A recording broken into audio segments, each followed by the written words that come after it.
Welcome to the AI Chat podcast. I'm your host, Jaden Schaefer. Today on the podcast, we have the pleasure of being joined by Tamara, who is a seasoned leader with 20 years of experience driving growth and facilitating successful exits for early-stage consumer and enterprise startups. Tamara currently leads the global investment team at Thompson Reuters Ventures, a $100 million strategy fund focused on investing in companies that are forging the future of enterprise technology. She previously led investing and venture capital partnerships in North America and India for M12, which is Microsoft's venture fund. Welcome to the show today, Tamara.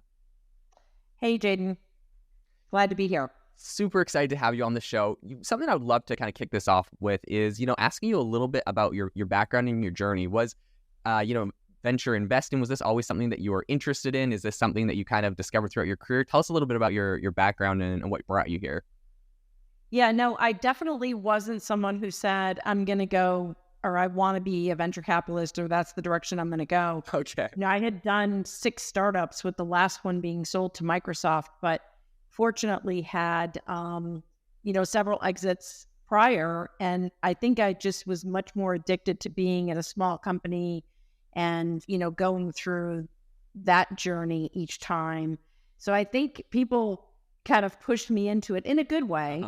I think I had raised, at one time, I had raised 16 or 17 rounds Oh my God. by the time I got into venture. So I'd raised so many rounds, done so many pitch decks, and gone through the exit process so many times that they thought it would be a valuable person to put in the seat on the other side. So I really came into venture as an operator, having that experience. And now after several years, many years, I guess, I think I have both sides of it now. I think I can hopefully pick them well and add value to the founders, to the startups, because it's hard to find somebody who's actually done it and has the empathy for founders, right? That's difficult. If you're just a venture capitalist, although there are a lot of good VCs, I think that you have a lot of empathy. So, but the ones who've really never been in the trenches, it's hard. Yeah. Hard to understand. Yes.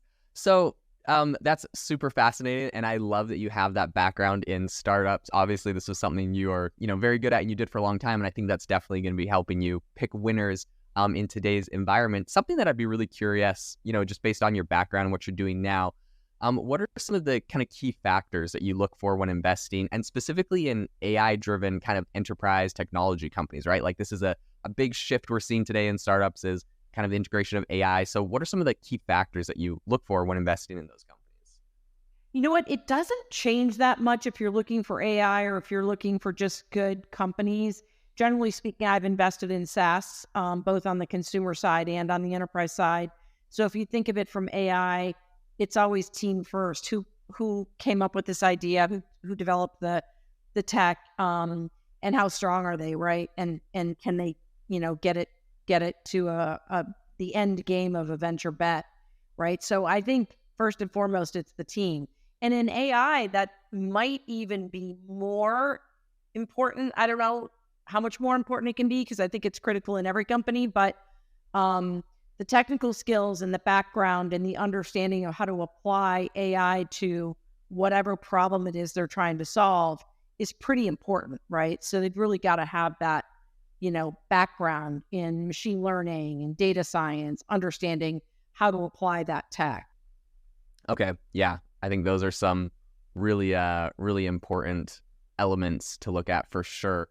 So something that I think I'd be curious to pick your brain on as well is, what are some of the areas and maybe like the industries or the niches specifically that you think AI is, and these new AI startups are going to have a big impact in transforming? I believe in your recent talk at AI4, you talked a little bit about finance, but like, what are some other areas and use cases that you think will be particularly exciting or transformative? Have you ever wanted to start your own podcast? I record and publish podcasts on a platform called Spotify for Podcasters, and I absolutely love it. Essentially, you can upload from your phone or computer, and it distributes to every platform that plays podcasts. They support video podcasts, and you can make money on the platform with ads or even podcast subscriptions, something that has made my life so much easier as a podcaster. So if you're interested, I highly recommend you give it a try. You can download the Spotify for Podcast app, or go to spotify.com/podcasters to get started on your podcast today. This episode is brought to you by Shopify. Forget the frustration of picking commerce platforms when you switch your business to Shopify, the global commerce platform that supercharges your selling wherever you sell. With Shopify, you'll harness the same intuitive features, trusted apps, and powerful analytics used by the world's leading brands. Sign up today for your $1 per month trial period at shopify.com/tech, all lowercase. That's shopify.com/tech.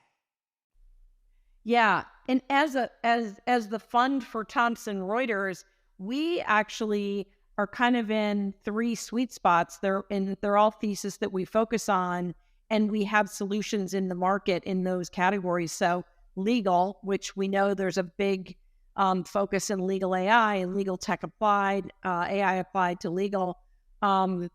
Tax, which I talked a little bit about at AI4, and just broadly fintech. But we've seen a lot of up and coming tech as well in AI. And then we have a big practice in risk and fraud. So that's also an area where applying AI, you get a lot of benefit, right? You can really benefit from having AI applied to large databases and being able to find things you weren't able to find in the past. Mm-hmm. Yeah, that's super exciting. So I think something that, really brought, I think maybe like Thomson Reuters, because people kind of think of that as like a news organization, maybe off the top of their head, because they see that, the branding. Something that I think caught people off guard and helped people really realize how serious of a player you guys are in this kind of AI and this venture space, specifically, like you mentioned, law being one of the key areas, is an investment earlier this year into Case Text, right? I believe this was an investment. We recently had Jake Heller on the podcast from Case Text talking about it, and really interesting. I'd be curious if at all you were involved, or if you have any insights into that deal, or I guess maybe the focus in law and what that kind of signals from Thomson Reuters. Yeah. So Thomson Reuters is set up so our strategy team actually runs M&A, and that is the same umbrella that our venture fund is under, although they are independent. Okay. That said, I would, like any other corporate fund, your venture investments kind of become an M&A pipeline. Yeah. But most corporate venture funds only acquire about 10% of what they invest in. So it's not mandated or definitive that if you invest, you'll get acquired. Right. So I was not directly involved per se in that transaction. Of course, I knew about it and what was happening. And certainly because our team looks at a lot of legal AI tech. Uh-huh. We were certainly part of diligence and looking at the tech and understanding what they had. Mm-hmm. And, there may have been one person on my team that was pretty involved. So yes, we are very familiar with that. And we really believe what they're doing from, an AI perspective is leading in legal tech overall. Mm-hmm. That said, so that was a outright acquisition, right? So we own that now. That acquisition is done. They are part of TR, and we're super excited about it. We still invest in tech that we believe in and we believe is going to be next generation as well. And so, one of the other companies we invested in, same category, different application, is Spellbook. Okay. Out of Canada. I think they're the leading drafting solution today in AI, and given their head start, they may be the leading solution forever. They're pretty far ahead, and the technology is amazing. So we will acquire, we will invest, and I think our strategy is we're going to do both, and we're developing our own tech as well. Mm-hmm. So we're the technology that TR has had and sold for many years and improved upon is all based on ML and AI. So we're just moving a lot of that tech to what is the next generation, and much of that is shipping soon as well. So I think we'll have build, buy, and invest. Very cool. Very exciting. Yeah, I honestly see a lot of really exciting things coming out of Thomson Reuters, and really cool that you get to be part of that. Something I would love to get your perspective on, especially having been a founder yourself, and kind of been on that side of it as well.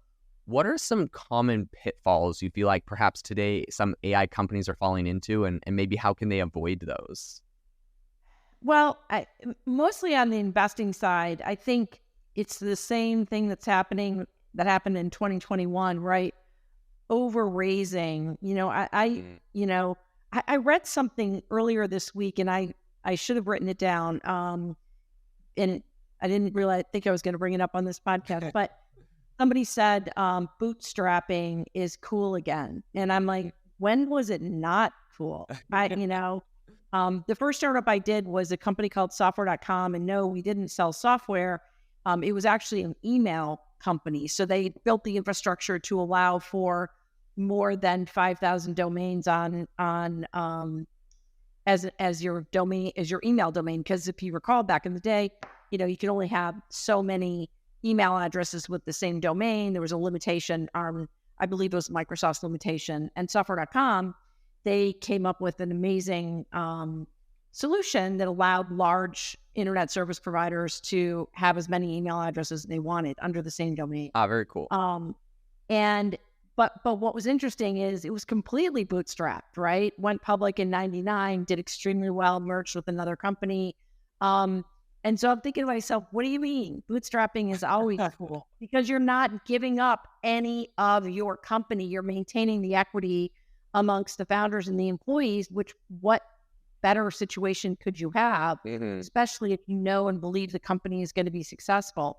That's not always possible, right? Especially in AI, you do have a lot of expense just in, compute, right? So, I noticed a lot of VCs are offering compute as payment, right? So we'll give you money, we'll also give you, chips, right? I guess they're friends with NVIDIA, so they're able to, go out and offer up compute power, which, if you're a new company and that's something that's really important to you, that's a great option. Yeah. I mean, it's a great offer. So it's not easy to go bootstrap, especially an AI company, but the less money you take and the more equity you keep, especially early, I think is really important, right? I think over-raising and stepping in over-raising and stepping into a valuation that is really hard to get to is tough. And yes, there'll be a few companies that can do it. There's always a few,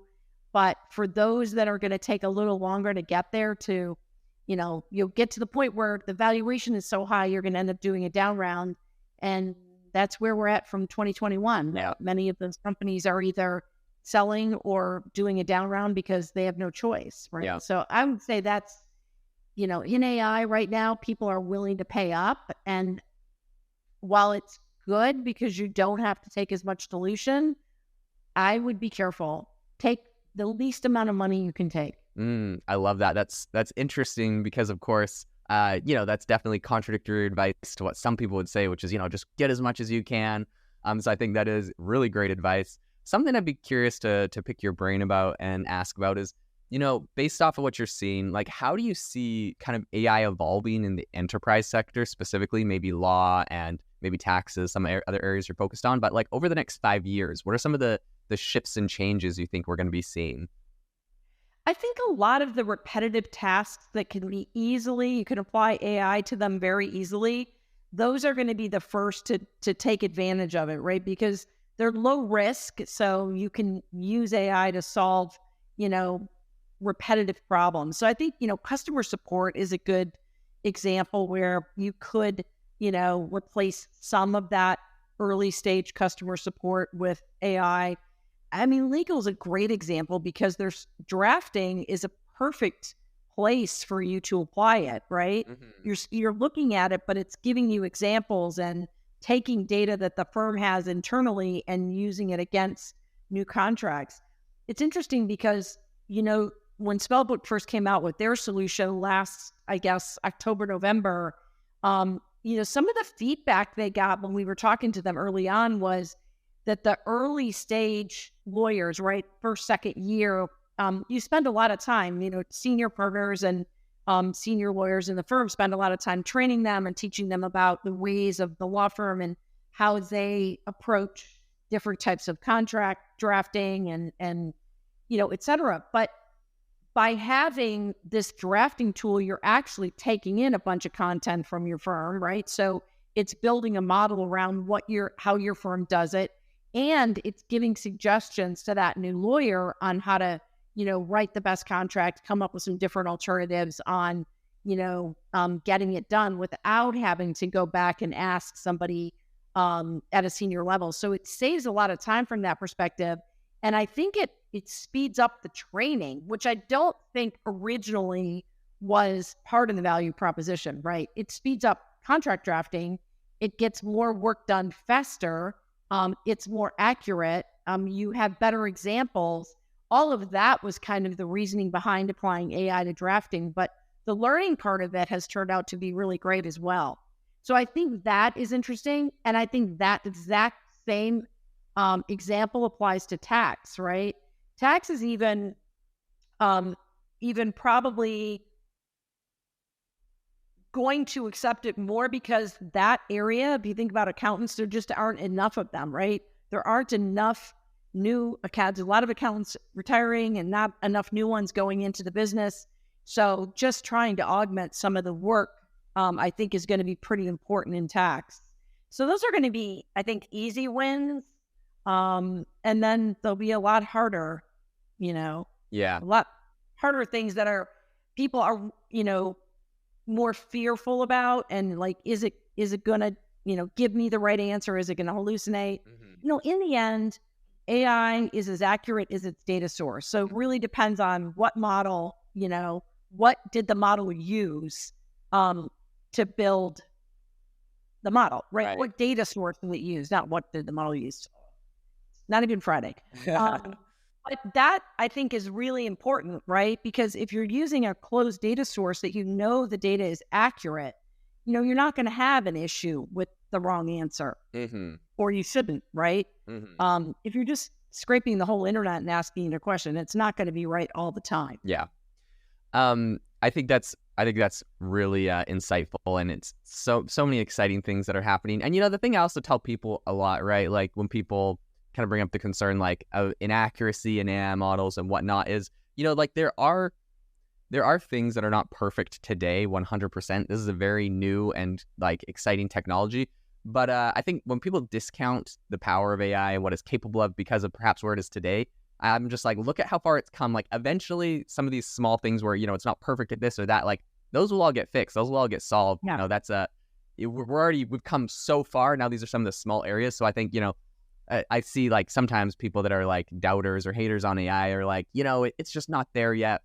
I really wouldn't focus on that. I would focus on like what happens when it is perfect, because like that will be a future. So what does that look like? What are the conversations we need to have, and whatnot? Something I'm really curious to ask you about. So I know in the past you worked at Microsoft's M12 fund, is it? M12. Yeah. And you worked on it was kind of interesting when I was looking into it, on this kind of North America and India kind of sphere. A lot of times when I talk to VCs and whatnot, a lot of investment funds are kind of geographically based. So a lot of people that listen to the show might be more so investing into companies based in the United States, for example. I'd be curious from you, like if you have any insights on differences or things to be aware of or things that are interesting about perhaps looking at companies in India or companies in North America. What are some of the strengths in both places? Yeah. So M12, so we kind of split the fund. So North America and India was about 75% of the fund. And then we had a pretty sophisticated team in Israel. Okay. And if you think about Israel and what are they good at? Cybersecurity. So they were super focused on cybersecurity. And M12 made some amazing investments out of Israel in cybersecurity. Great fit, super targeted, made a lot of sense. As far as India went, we were also pretty targeted. It was companies that were that wanted to and needed to face west, right? So great technology. It wasn't specific to that region per se, because they were going to turn and face west, because that's where Microsoft could help them. There are a lot of regionally based VCs that are in, the Middle East or India that are looking at tech that's really solving issues in those regions only, and they're not facing west. And that's just a different strategy. It's not the strategy Microsoft had. We are doing the same thing. We're investing globally. I would say 70% of our fund is North America. We've made 2 investments in Europe so far out of the 13 that we've made. And we are looking at Southeast Asia as well, because it's a very big growing area for us. Okay. So we're looking at it, trying to figure out what tech makes sense and where we can help them. Okay, very cool. Very interesting. Yeah, it's exciting. There's so many different, like you mentioned, Israel, for example, really strong on cybersecurity. It's kind of cool to see different geographic locations that really excel at certain things and kind of looking at different strengths around the world there. Something I'd love to, ask you about is for, aspiring entrepreneurs today that are working on AI startups and working on, building out some of these solutions. What is some advice you feel like you could give to them as they're kind of looking at, building out these new AI companies? One, they need to differentiate, right? What problem are they trying to solve? I think that there's a little bit of pushback and people saying, well, they're just building a little tool on top of OpenAI. I don't know if it matters what LLM you're using, but be prepared to explain why, right? Because you should be able to, what if another LLM is better in the future, right? Is open source going to develop, LLMs that are better than OpenAI or Cohere or Anthropic? Who knows? Right now, no. But so they need to be flexible and understand why they're using that model, and then understand the data source, right? And so you really have to understand where you're pulling the data from in order to solve the problem, to make sure you don't have the problems that, people have referenced over and over again. Because I completely agree with you completely. First of all, AI, I do think it's ready right now, and it's only going to get better. And every company will use AI to some extent, if not a lot, right? And I think it's just a change in the way we're going to apply technology going forward. Yeah, 100% agree with you. Tamara, thank you so much for coming on the AI Chat podcast and sharing your insights. This has been a phenomenal conversation, super, super enlightening. If people are interested in reaching out to you, perhaps founders or other people, what's a good way for them to get in contact with you or, Thompson Reuters Venture Fund? Yeah, so it's just tamara.steffens@tr.com is my email. You can email me directly. LinkedIn is always great. LinkedIn. And I was going to say Twitter, but I guess I have to say X. So it's just at Tamara Steffens. Okay, fantastic. I will leave some links in the show notes to that. But once again, thank you so much for coming on the show. To the listener, thank you so much for tuning in to the AI Chat podcast. Make sure to rate us wherever you get your podcasts and have a fantastic rest of your day.